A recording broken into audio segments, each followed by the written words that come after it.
آج کل شاعری کے لیے محبت میں ناکام ہونا ضروری نہیں ہے. وہ کہتے ہیں کہ ہم مضافات سے آئے ہوئے لوگوں کا میاں، مسئلہ رزق کا ہوتا ہے محبت کا نہیں. تو مطلب آپ کو آج کل جو بے روزگاری ہے، یہ مسائل ہیں، ذمہ داریاں ہیں، فیملی کی رسپانسبلٹیز وغیرہ ہیں، یہ بھی آپ کو اتنا رنجیدہ اور سنجیدہ بنا دیتی ہیں اور وقت سے قبل آپ کو میچور کر دیتی ہیں کہ آپ بس پھر شاعر بنے بغیر چارہ نہیں ہے آپ کا. تم نے پہنا ہی نہیں میرا پسندیدہ لباس، تم کو آیا ہی نہیں پاس بلانے کا ہنر. میری ماں نے تو کہا تھا کہ یہ کافی ہوگا، تم کو آ جائے اگر روٹی بنانے کا ہنر. آپ دیکھ رہے ہیں نیوز الرٹ. میرا نام رومیل طارق گل.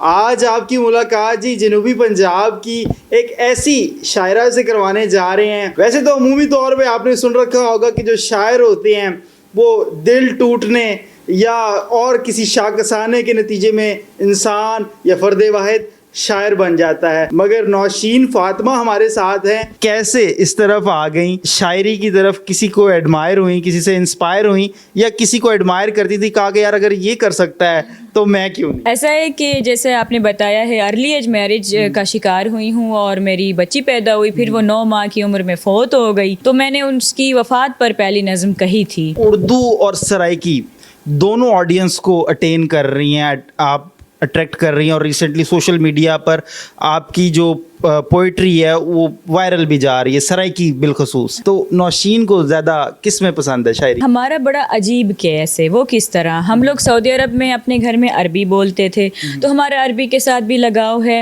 اور عربی پر دسترس بھی اسی طرح ہے جیسے اردو اور سرائکی پر ہے. تو میں یہ نہیں بتا سکتی کہ کون سی لینگویج میری زیادہ فیوریٹ ہے.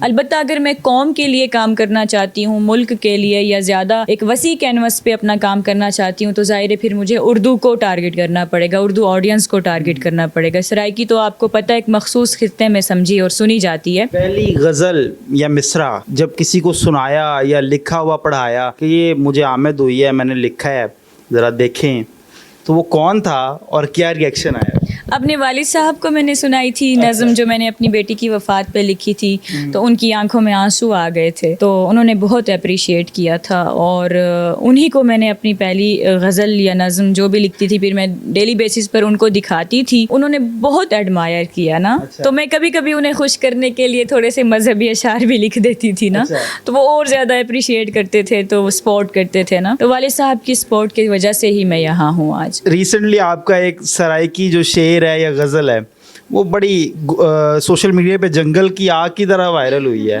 ذرا وہ ہمارے ویورز کے لیے اگر ہو جائے تو. اقبال سوکڑی صاحب کے طرحی مصرے پر یہ غزل کہی گئی تھی.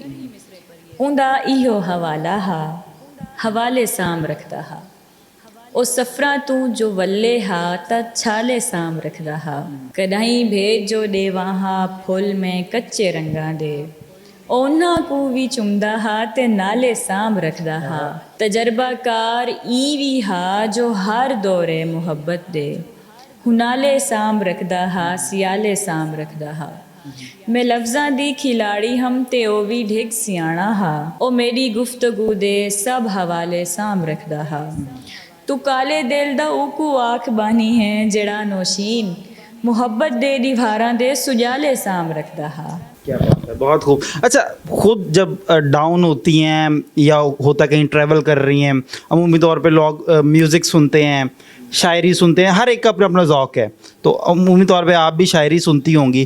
اپنے علاوہ اور کون سا میل یا فیمیل شاعر آپ کو پسند ہے کہ جس کو سن کے کہتی ہیں مزہ آ گیا؟ اچھا جی، میں اس بارے میں یہ کہنا چاہوں گی کہ میں شخصیت پرست کبھی نہیں رہی، میں شعر پرست رہی ہوں ہمیشہ سے. اگر آپ کسی ایک شخصیت کا نام پوچھنا چاہیں تو ڈیفیکلٹی ہوگی.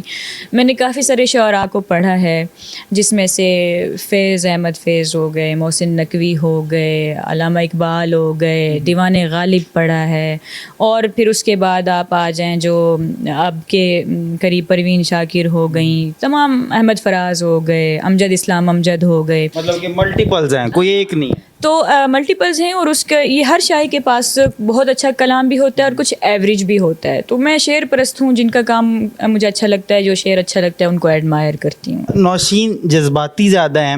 عمومی طور پہ شاعروں کے بارے میں سمجھا جاتا ہے کہ بڑے جذباتی ہیں، اور چلیں آپ کا تو سینیریو ڈفرینٹ ہے، بردبار ہیں. کیا ہیں بتائیں نا ذرا، کس بیہیویئر کی مالک ہیں؟